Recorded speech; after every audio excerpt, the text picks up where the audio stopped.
Bonjour et bienvenue à ceux d'entre vous qui viennent de nous rejoindre. Bon réveil peut-être, bon petit déjeuner. Nous sommes en direct évidemment comme tous les jours, 8h16 avec Laurence Dorlac. Ce matin, on va mettre des paillettes dans vos vies, mesdames. Et aussi évidemment à l'approche du réveillon, des paillettes, quelques conseils, astuces pour les appliquer avec parcimonie, avec efficacité. Parce qu'on est d'accord que trop de paillettes... c'est notre nouvelle amie, parcimonie, avec parcimonie. Mais parcimonie sera avec nous sans aucun problème. Pour ne pas repartir en catimini, bien sûr. Très bien. Allez, de la paillette, évidemment, Inès Reg, on va lui rendre quand même hommage. Cette humoriste qui cartonne. Elle qui se produit en janvier au Casino de Paris, je crois. Exactement. Voilà, plusieurs dates, vous voyez, je vous écoute. Bravo. Eh bien, elle nous a complètement époustouflés et mis dans la tête cette expression qu'elle dédiait à son ami Kevin. Voilà, je veux des paillettes dans ma vie. Alors, évidemment, je ne pouvais pas ne pas surfer sur un phénomène qui, quand même, est une déferlante. Ça fait 80 ans qu'on a des paillettes dans le monde industriel de la cosmétique. Et ironie du sort, vous allez voir pourquoi,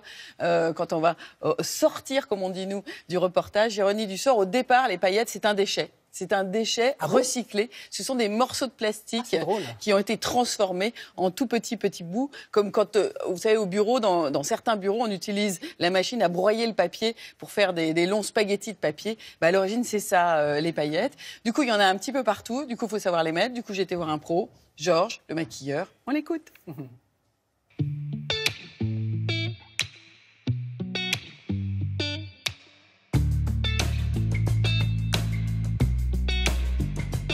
Aujourd'hui, sur le marché du maquillage, on observe une explosion des produits pailletés.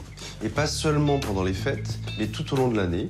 Et on se doit, en tant que marque, de proposer ce type de fini sur des palettes et sur tout type de produits, sur le teint, sur les lèvres, sur les fards à paupières et même sur les ongles. L'innovation aujourd'hui nous permet d'avoir une subtilité dans les finis, notamment liée à la taille des nacres qu'on utilise dans les fards. On peut avoir un fini plus naturel, dit irisé, qu'on peut utiliser quotidiennement. On peut avoir un effet plus dramatique avec des fards métalliques.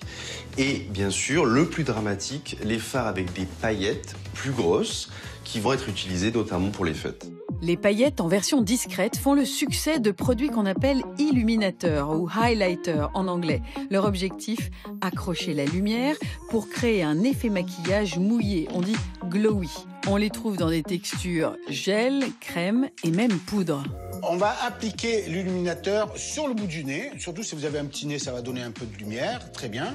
Un tout petit peu sur l'arcade de Cupidon, qui va donner du volume aux lèvres.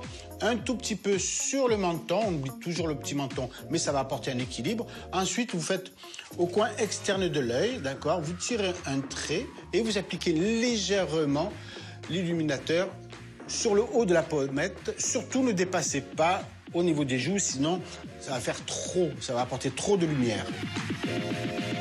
L'effet glowy, c'est un effet mouillé. Et vous pouvez aussi prendre un bromisateur et vaporiser légèrement le visage. Et ça va donner vraiment cet effet mouillé. Alors pour décliner les paillettes en version fête, il y a une première option. Trouver des produits de maquillage déjà pailletés. Par exemple, un crayon fard pour les yeux va se poser facilement, s'estomper. Pour le mascara pailleté, il y a une petite procédure à suivre. Ensuite, je vais prendre mon mascara quotidien que je vais mettre sur tous les cils. Et avec le mascara pailleté, je vais l'utiliser juste sur la pointe des cils. Deuxième option, après avoir bien hydraté la peau pour que le maquillage tienne longtemps, les paillettes en poudre, effet fête, garanti. Mais là encore, pour les yeux, il faut savoir bien s'y prendre. Pour faire les yeux, je vais prendre une base, une crème teintée que je vais appliquer sur toute la paupière. Et ensuite, à l'aide d'un pinceau plat, je vais prendre mes paillettes que je vais appliquer légèrement sur ma base teintée et crème. Ensuite, je vais prendre un crayon, je vais faire le ras du cil. Mon mascara que je vais appliquer sur toute la longueur des cils. Tout petit peu de blush et le gloss. Cet effet et cet engouement actuel est vraiment lié aux réseaux sociaux et au développement des selfies et de toutes les consommatrices aujourd'hui qui sont à la fois modèles et photographes, qui veulent maîtriser la lumière et définir leurs contours de manière plus précise pour apparaître au mieux. Très bon conseil, Laurence. Mais expliquez-moi, vous parliez d'ironie. Alors, l'ironie, c'est que je vous ai expliqué que les paillettes venaient au départ d'un déchet, il y a à peu près 80 ans, 1934, dans une usine. Un industriel américain, dans le New Jersey, a eu l'idée de transformer ces morceaux de plastique qu'il produisait dans son usine en petites paillettes. Du coup, je vous l'ai dit, c'est la déferlante. OK, on en est là. OK, c'est les fêtes, ça va être le 31, on va tous s'éclater, on peut mettre un peu de paillettes dans sa vie, c'est génial. Maintenant, je vais être un tout petit peu rabat-joie. Le problème, c'est que les paillettes, c'est du microplastique et que dans les stations d'épuration, c'est pas top. Ouais. Donc, il faut qu'on ait conscience de ça. Je parle sous le contrôle d'Olivia, qui travaille beaucoup le sujet. On n'est pas encore en train de se battre la coulpe et de dire faut arrêter parce que on peut vivre.